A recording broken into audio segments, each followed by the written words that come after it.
नमस्कार, state times में आपका स्वागत है। आपने देखा होगा शिवसेना यूबीटी के प्रेसिडेंट मनीष साहनी जी को अक्सर आपने समाज के कुछ ऐसे मुद्दों को उजागर करते देखा होगा और हाल ही में अमरनाथ यात्रा पर उन्होंने अपना एक विजन साझा किया था कि जितने भी यात्री हैं उन्हें जम्मू में एक दिन जो है वो जरूर गुजारना चाहिए।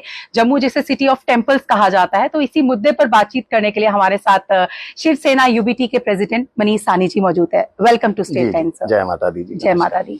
सर, सबसे पहले तो आपसे यही जानना चाहेंगे कि आए दिन कोई ना कोई आप सामाजिक मुद्दा उठाते हैं और फिर उस पर अपनी आवाज, बुलंद आवाज में आप इन टॉपिक्स को शेयर करते हैं। हाल ही में जो 3 अगस्त से मैं कहूंगी यात्रा शुरू होने वाली है, 3 जुलाई से, तो इस पर क्या आप शेयर करना चाहेंगे? देखिए, शिवसेना की स्थापना ही हमारे जो हिंदू हृदय सम्राट पार्टी के संस्थापक थे वंदनीय बाला साहब ठाकरे, उन्होंने शिवसेना की स्थापना ही इसीलिए की थी। हमें विचार ही यही दिए गए हैं, हमारी सोच ही यही है कि स्थानीय लोगों के लिए कुछ करें। अगर हम यहाँ पर हैं धरती पर तो अपने लोगों के लिए कुछ तो आवाज बुलंद करें और लगातार हमारा प्रयास लगातार उसी तरफ जो है वो बढ़ता रहता है। हाल ही के अंदर भी जिसका आप जिक्र कर रहे हैं, देखिए एक गोल्डन अपॉर्चुनिटी है हमारे पास, अमरनाथ यात्रा, बिल्कुल माता वैष्णो देवी यात्रा। यानी ये दो चीजें तो हमें गॉड गिफ्टेड है जम्मू का, खास करके जम्मू संभाग के लिए, कि हजारों करोड़ों लाखों की तादाद के अंदर अगर हम पूरा साल का मिलाएं तो कम से कम करोड़, 1 करोड़ के आसपास बनते हैं, जिसमें 5, 4.5, 4 लाख जो है अमरनाथ यात्री होते हैं। बाकी माता वैष्णो देवी के श्रद्धालु है जो जम्मू आते हैं। अब इस गोल्डन अपॉर्चुनिटी को हमारी एक अपील थी सरकार से, जम्मू कश्मीर की सरकार से, जम्मू कश्मीर के माननीय उपराज्यपाल से जो इस समय मुखिया है जम्मू कश्मीर के, कि इस गोल्डन अपॉर्चुनिटी को इनकैश किया जाए ताकि जम्मू की अर्थव्यवस्था, देखिए कहीं ना कहीं जम्मू को तो नुकसान हुआ है ट्रेन के सीधा कश्मीर पहुंचने से, उससे पहले जो है सड़क और रेल मार्ग का जो विकास हुआ उससे भी जो है जम्मू काफी प्रभावित रहा। माता वैष्णो देवी यात्रा को भी हम तो कहते हैं कि आधी अधूरी कर दी गई इस विकास की, क्योंकि अब डायरेक्ट पहुंचने का सीधा लोग जो है कटरा पहुंचते हैं। देखिए माता के अगर आप कथा पढ़ेंगे तो उसमें पहला दर्शन कौल कंडोली, दूसरा देवा माई हुआ करता था। लोग जो है, आपको मालूम है, मुझे मालूम है, मगर अब क्या है कि आने वाली जो जनरेशन है मुझे लगता है कि वो लगभग भुला चुके हैं कि हमारे पास जो है पहला दर्शन कौल कंडोली था, दूसरा देवा माई था, यानी हम भुला चुके हैं। इसी तरीके से हमारी जो पवित्र अमरनाथ यात्रा है, हमने एक विजन दिया था छोटा सा कि 3-3.5 लाख लोग आपके पास आ रहे हैं। आप उसके लिए बड़े बड़े होर्डिंग लगाइए जम्मू में, जम्मू रेलवे स्टेशन पर कुछ ई बस सुविधा दीजिए उनको। देखिए जम्मू में आप देखो तो पर्यटक स्थलों की, आपने बिल्कुल सही कहा कि मंदिरों का शहर है जम्मू, पर्यटक स्थल यहाँ पर भी बहुत है, धार्मिक पर्यटक स्थल है। आप बावे वाला मंदिर देख लीजिए, बागे बहु देखिए, उसके बाद फिश एक्वेरियम आ जाइए, अमर महल देखिए, और सबसे बड़ा सुचेत, एग्जैक्टली बॉर्डर टूरिज्म। देखिए जिसको देखने के लिए मैं कहता हूँ जितने लोग बाहर से अगर माता वैष्णो देवी के दर्शन करने के लिए आते हैं, मेरा तो बहुत उससे संपर्क रहता है, वो लोग यहाँ से अमृतसर जाते हैं सीधा। बिल्कुल, वाघा बॉर्डर, अमृतसर में 2 जो है जो चीजें देखने लायक है, गोल्डन टेम्पल देखते हैं, उसके बाद वो वाघा बॉर्डर पर जाते हैं। तो उनको नहीं पता कि यहाँ पर भी बॉर्डर है, बिल्कुल यहाँ पर भी परेड होती है, यहाँ पर भी। और देखिए बॉर्डर टूरिज्म हमारे जम्मू कश्मीर की एक यूनिक पर्यटक स्थल बन सकता है अगर सरकार उसको प्रमोट करे। तो हमारा था कि spend a day in Jammu, उनसे एक अपील थी और सरकार से अपील थी। देखिए प्रशासन के बिना ये कामयाब नहीं हो सकता, प्रशासन से भी हमारी अपील है कि यात्रियों को सुरक्षा समेत जो ई बस सुविधा दे दीजिए। आपने तो सुविधा देनी है ई बस की, वो पे करेंगे, वो आपको जो है राजस्व प्राप्त होगा, आपको पैसा आएगा। और सबसे बड़ी बात है कि जम्मू कश्मीर, जम्मू संभाग की खास करके अर्थव्यवस्था जो कुछ रुक गई थी उसको बढ़ावा मिलेगा। अच्छा सर, अगर परसेंटेज की बात करें, जिस तरह से पहलगाम अटैक के बाद यात्रा में मुझे लगता है काफी रजिस्ट्रेशन तो लोगों की काफी सारी हुई है, लेकिन आपको क्या लगता है कि कमी आई है इस बार? देखिए सरकार का आंकड़ा है कि 10.9% की जो है सरकार ने आंकड़ा जारी किया है। हमारे संपर्क के अंदर जितने हैं, देखिए हम लगातार अपील कर रहे हैं कि बिना भय के आप जम्मू कश्मीर आइए, यात्रा का हिस्सा बनिए, बाबा बर्फानी के जो है वो आशीर्वाद लीजिए। लगातार हम पोस्टर जारी कर रहे हैं, all is well in J&K का भी हमने पोस्टर जारी किया था, बिना भय के आप यहाँ पहुंचिए, उसका हमने जो है लोगों से, यात्रियों से अपील की। मगर ये स्वाभाविक था, देखिए पहलगाम हमला हुआ था, एक दर्दनाक घटना थी, बिल्कुल। उसके बाद आपका ऑपरेशन सिंदूर चला, ऑपरेशन सिंदूर के दौरान भी पाकिस्तान की तरफ से जो नापाक हरकतें की गई, हमारे रिहायशी इलाकों के अंदर गोलाबारी की गई, उससे उसके बाद लोगों के अंदर भय आना स्वाभाविक था। बिल्कुल बिल्कुल। भय, उस भय के कारण कहीं ना कहीं लोग जो है वो डबल माइंडेड थे कि यात्रा पर जाएं या इसको रद्द करें। जी देखिए बहुतों ने रजिस्ट्रेशन नहीं करवाया इसीलिए कि वो उन्हीं के अंदर ये भय बन गया था उनके मन में। तो हमारी एक और अपील है, देखिए 10.9% कमी आई है, ठीक है, अब हमें सरकार को ये सोचना चाहिए कि इस कमी को कैसे पूरा कैसे किया जाए। हम लोगों के साथ, हिंदू संगठनों के साथ, पार्टियों के साथ विचार विमर्श करे सरकार। देखिए बहुत आसान सा एक तरीका है कि हमारी जो है मांग है, आज हमने ये बयान भी दिया है, हमारी मांग है कि आप जो ऑन स्पॉट पंजीकरण करते हो, जिसको हम तत्काल पंजीकरण कहते हैं, इसकी जानकारी ना बहुत कम यात्रियों के पास है, बहुत कम लोगों के पास है। लोगों को सिर्फ मालूम है कि अगर आप ऑनलाइन या ऑफलाइन रजिस्ट्रेशन करवाते हो तभी आप माता या जो है यहाँ पर श्री अमरनाथ यात्रा का हिस्सा बन सकते हो। मगर तत्काल रजिस्ट्रेशन भी आपके पास एक ऑप्शन है, तो तत्काल रजिस्ट्रेशन का प्रचार कीजिए, उसको निःशुल्क बना दीजिए, काउंटर बढ़ाए जाए। हर साल हम देखते हैं कि बहुत लंबी लंबी कतारें लग जाती हैं तत्काल रजिस्ट्रेशन के लिए, लोग घंटों जो है वो लाइनों में खड़े रहते हैं। इसको थोड़ा सरल बनाइए, औपचारिकताएं कम कीजिए। देखिए हमें यात्री चाहिए, हमारी अर्थव्यवस्था बहुत मजबूत करने के लिए बिल्कुल चाहिए, अर्थव्यवस्था को मजबूती देनी है, तो हमें यहाँ पर हमारा जो है अर्थव्यवस्था पर्यटक और धार्मिक पर्यटक पर टिकी हुई है, तो कुछ ना कुछ सरकार को प्रयास करने। सर क्या लगता है ये जो हेलीकॉप्टर सेवाएं जो अभी स्थगित कर दी हैं due to some security reasons, तो क्या लगता है इससे भी इफेक्ट पड़ा होगा? देखिए यात्रियों की सुरक्षा हमेशा जो है सर्वप्रथम रहनी चाहिए। हमने इसकी तारीफ भी की थी एक तरफ से, ठीक है, इसमें कोई दो राय नहीं कि बहुत यात्रियों को जो है असुविधा का सामना करना पड़ेगा। कई बुजुर्ग है जो इतना लंबा नहीं चल सकते, उनके लिए मुश्किल है।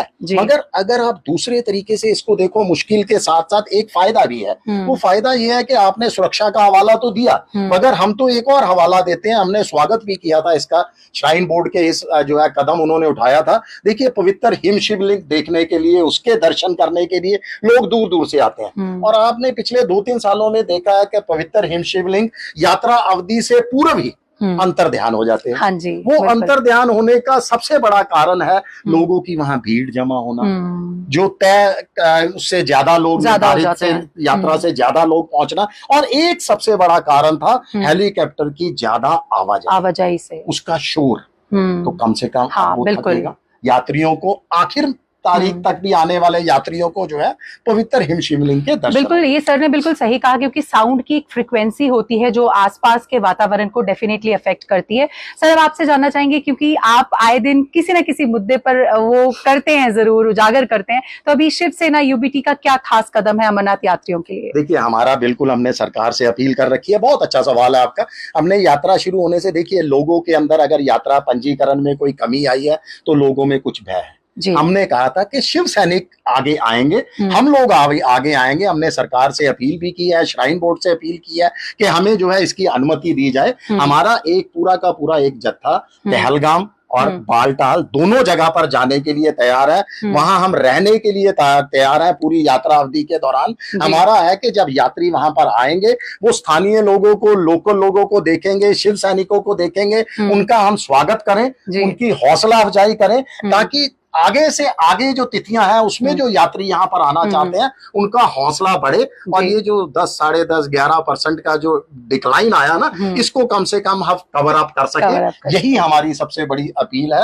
और एक बार आप लोगों के माध्यम से भी मैं तो लगातार यही अपील कर रहा हूँ कि जम्मू कश्मीर में पूरी तरह से हालात ठीक है, all is well in J&K। आप बेफिक्र होके, बिना किसी डर के, बिना किसी भय के जम्मू कश्मीर आइए, यहाँ भोले बाबा का दर्शन कीजिए, यात्रा का हिस्सा बनिए, बाबा बर्फानी का आशीर्वाद लीजिए। अपने सुरक्षा कर्मियों पर हमें जो है पूरा विश्वास है, पूरी तरह से हमें विश्वास है। Definitely sir. सर कल जिस तरह से एलजी साहब ने भी इस पर एक मीटिंग ली है, जिसे हम सर्वदलीय बैठक कहेंगे, उस बैठक को लेकर कोई अपने आप व्यूज शेयर करना चाहेंगे? बैठक को लेकर जरूर मैं थोड़े से कड़वे अपने नाराजगी व्यक्त करना चाहेंगे। देखिए नाराजगी ये भी जायज है, हमारी नाराजगी, हमारी नहीं, तमाम हिंदू संगठनों की इस समय नाराजगी है, तमाम हिंदू राजनीतिक और गैर राजनीतिक दलों की जो है। देखिए आप सर्वदलीय बैठक का ऐलान कर रहे हो, आप उसको सर्वदलीय बैठक का नाम दे रहे हो, हिंदुओं की धार्मिक यात्रा है। हम लगातार जो है प्रयास कर रहे हैं कि यात्रा ज्यादा से ज्यादा आए, जम्मू कश्मीर को उसका जो है ज्यादा से ज्यादा एडवांटेज मिले,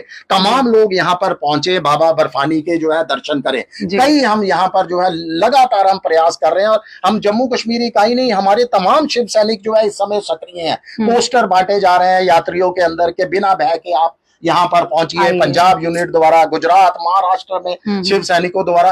तो आप अगर बैठक का आयोजन करते हैं, एलजी, माननीय एलजी जो कि जम्मू कश्मीर के उपराज्यपाल होने के साथ साथ इसके माता वैष्णो देवी और श्री अमरनाथ श्राइन बोर्ड के चेयरमैन भी हैं, तो सर्वदलीय बैठक में हिंदुओं को तो शामिल कीजिए, हिंदू राजनीतिक दलों को, हिंदू संगठनों को तो शामिल कीजिए। देखिए, हमें कोई इससे ऐतराज नहीं है। आपने तमाम कश्मीर के स्थानीय पार्टियों को बुलाया, कांग्रेस को बुलाया और बीजेपी को बुलाया, वो भी जम्मू कश्मीर के बाशिंदे हैं, उनको भी बिल्कुल जम्मू कश्मीर का हक है। और जम्मू कश्मीर तो एक गुलदस्ता है, मैं कहता हूं कि हमारा अगर पूरे देश को गुलदस्ता कहा जाता है तो उसमें सबसे बड़ा अगर कोई उदाहरण है तो वो जम्मू कश्मीर है। यहाँ देखिए, पूरा एक खिता हिंदू डोमिनेटेड है, दूसरा खिता मुस्लिम डोमिनेटेड है, उसके बाद हम एक साथ रहते हैं, एक ही असेंबली है हमारी, एक ही मुख्यमंत्री है हमारा, और पिछले 75 सालों से इसका उदाहरण है। और ये बहुत बड़ा एग्जाम्पल है। तमाम लोगों को बुलाइए, सिर्फ यही हमें गिला शिकवा है थोड़ा सा कि तमाम लोगों को जो है माननीय उपराज्यपाल जी को बुलाना चाहिए था, तमाम हिंदू संगठनों को बुलाना चाहिए था।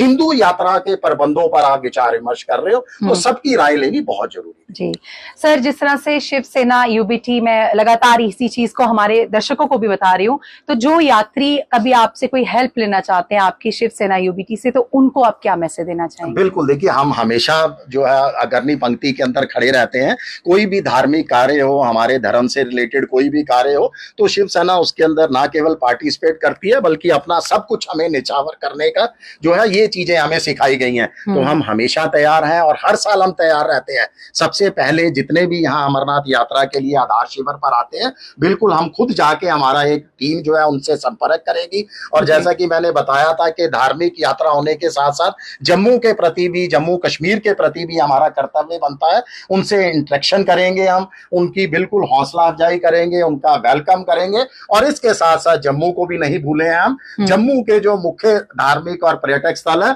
वहां पर उनको जाने के लिए जो है वो प्रोत्साहित भी करेंगे, ताकि जितने दिन भी, अगर वो एक दिन भी 6 घंटे भी वो जम्मू के अंदर बिता रहे हैं, तो कम से कम प्रसिद्ध रघुनाथ जी मंदिर के दर्शन कर लें, बाबे वाली माता के मंदिर के दर्शन कर रहे हैं, हर की पौड़ी के दर्शन कर रहे हैं, तिरुपति बालाजी मंदिर यहाँ पर है उसके दर्शन कर रहे हैं। और कुछ हमारे जो मुख्य पर्यटक स्थल हैं, बागे बहु पार्क में ही हुआ है, यानी विद इन उनका जितना उनका टाइम है उनको गाइड किया जाएगा कि जम्मू में अमर महल देखने चले जाएं। डोगरा संस्कृति और कल्चर को भी देखिए बढ़ावा देना हमारा कर्तव्य है। इसको लेकर भी हमने श्राइन बोर्ड को, माननीय उपराज्यपाल जी को अपील की है कि मुख्य आधार शिविर आपके पास एक बेस कैंप है जहां हजारों लाखों की तादाद में लोगों ने आना, और वो तमाम डिफरेंट प्लेसेस से आते हैं, अलग अलग राज्य से आते हैं। तो आप वहां लंगर के साथ साथ एक डोगरा व्यंजन भी परोसें, बहुत बढ़िया, डोगरी कल्चर की झलक दें उनको, हमारी संस्कृति की एक झलक दें, ताकि वो मुकाम जो डोगरी को पाना चाहिए था, कम से कम हम वो मुकाम अपना हासिल कर सकें। और बिल्कुल सही कहा, ये एक वक्त है जहां पूरे भारत से ही नहीं बल्कि मैं कहूंगी देश विदेश से लोग यहाँ यात्रा का हिस्सा बनते हैं, और ये भगवान शिव की प्रमुख यात्राओं में से एक यात्रा मानी जाती है जिसका बेसब्री से पूरा साल इंतजार किया जाता है। बिल्कुल सही कहा कि डोगरा कुजीन का अगर लंगर में कुछ ऐसा शामिल किया जाए तो ये एक बहुत बड़ी पहल है। एक मैं स्वागत भी करता हूँ, हम तो लगातार सरकार जो अच्छे काम करती है हम उसका स्वागत करते हैं। अभी कुछ 2 दिन पहले हमने आपके ही समाचार पत्र के अंदर माध्यम से हमें जानकारी मिली थी कि यहाँ जो वंदे भारत चलेगी श्रीनगर के लिए, उसके अंदर डोगरा व्यंजन परोसे जाएंगे। बिल्कुल, देखिए, हमने स्वागत किया था। अगर आप इसी तरीके से आपके पास वो तो एक ट्रेन के अंदर आ रहे हैं, यहाँ तो लाखों की तादाद के अंदर आपके पास यात्री आ रहे हैं, तो उनको आप डोगरा व्यंजन दीजिए, डोगरा कल्चर की झलक दीजिए, ताकि हमारी डोगरा जो विरासत है, जो हमारा संस्कृति है, वो उस मुकाम को छू सके, जिसका आज भी हमें गिला है कि हम उस मुकाम को नहीं छू पा रहे। जी, बहुत बहुत शुक्रिया सर, अपना जो विचार है वो साझा करनी है। Thank you so much.